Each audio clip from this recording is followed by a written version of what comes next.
আসলে একজন লেখাপড়া না জানা, অন্য রকম ভাবে ডিগ্রি পাওয়া বা না পাওয়া ভদ্রমহিলা যখন মুখ খোলেন তখন সেখান থেকে বদবু বেরোয়। এখানেও তাই। আইপ্যাকের সঙ্গে ওনার পার্টির কি সম্পর্ক অফিসিয়ালি আজ অব্দি আমরা জানি না। আর যে কোনো পার্টি, যে কোনো দল শুধু একটা তাদের যে সংস্থার উপরে ডিপেন্ড করে তারা কাজ করছে, একটা তাদের কোনো সাহায্যকারী সংস্থা, তার কাছে সমস্ত ডকুমেন্ট রেখে দেয়। আসলে দুর্নীতি যে ডকুমেন্ট, সেগুলোকে তুলে নিয়ে যাওয়া বা নষ্ট করা, এটাই একমাত্র উদ্দেশ্য।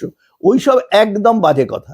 মুখ্যমন্ত্রী ক্ষমতার অপব্যবহার করে জিনিসগুলো চুরি করে এনেছেন ইডির থেকে। তিনি একটি চোর, দুর্নীতিগ্রস্ত, এবং সেটা ধরা পড়িয়ে দিলেন। কোন আইনে আছে যে তারা ক্ষমতার অপব্যবহার করেছে? একটা তদন্তকারী সংস্থা, তারা কেন্দ্রীয় এজেন্সি, তারা কোর্টের অর্ডারে করছে। মুখ্যমন্ত্রী এগুলো জানেন না? একজন অশিক্ষিত লোককে ওই জন্যই তো মুখ্যমন্ত্রী করা উচিত না। আর উনি তো বেআইনি ভাবে নিজেকে বাংলার মুখ্যমন্ত্রী বলেন। উনি তো পশ্চিমবঙ্গের মুখ্যমন্ত্রী, উনি বাংলার মুখ্যমন্ত্রী নন।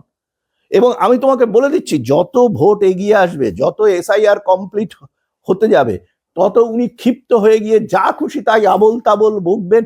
এবং আজকে যেটা জনসাধারণেরও মনে হচ্ছে, ওনাকে গদিতে বসিয়ে রেখে কখনোই পশ্চিমবঙ্গে নির্বাচন করা যাবে না। উনি কিছুতেই নির্বাচন করতে দেবেন না, কারণ এটা ওনার পরিবারের বাঁচা মরার ওপরে নির্ভর করছে। একটা পুরো পরিবার, they thrive on the theft and other form of corruptions.